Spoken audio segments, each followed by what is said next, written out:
বাবু কি করো ভাই? ভাই এই যে গাছ কাইটা দিতেছি। কে গাছে কি হয়েছে? গাছে কয়েকটা সমস্যা, তার কারণ হচ্ছে আমরা যখন গাছ লাগাইছিলাম যে রুলসে আমাদের আসলে কীটনাশক ছত্রাকনাশক দেওয়া উচিত ছিল, আমরা আসলে ওইভাবে দেই নাই।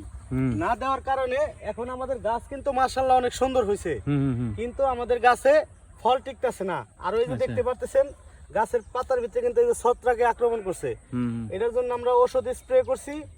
আর এই যে যে ছত্রাকে যে আক্রমণ করছে ওই পাতাগুলো এখন আমরা কি করতেছি, কাইটে ফেলতেছি। কাইটে ফেললে গাছের ভিতরে সুন্দর আলো বাতাস যাবে।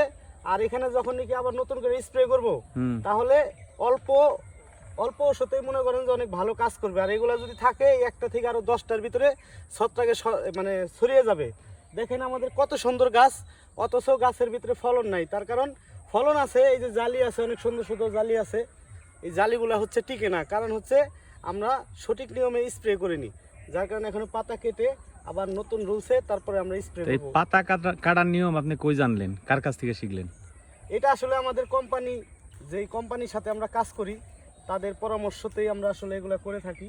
আমাদের যদি কোনো সমস্যা হয় তাদের সাথে আলাপ আলোচনা করি। আমাদের গাছে আসলে আর কয়েকটা রোগ আছে, এই যে দেখেন ভালো গাছ অথচ ডুগা কেটে রাখছে।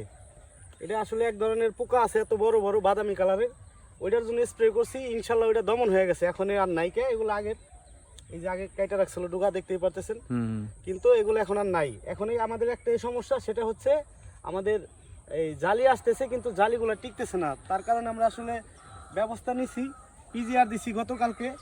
এখন আগামীকালকে ছত্রাক দিয়ে আবার নতুন করে মনে করেন যে আরও একবার পিজিআর করলে হয়তোবা আমাদের ফল আবার নিয়ন্ত্রণে আসবে। তো আপনারা যদি এই যারা কৃষিকাজ করেন অবশ্যই ভালো কোনো কোম্পানি ধরে কাজ করবেন।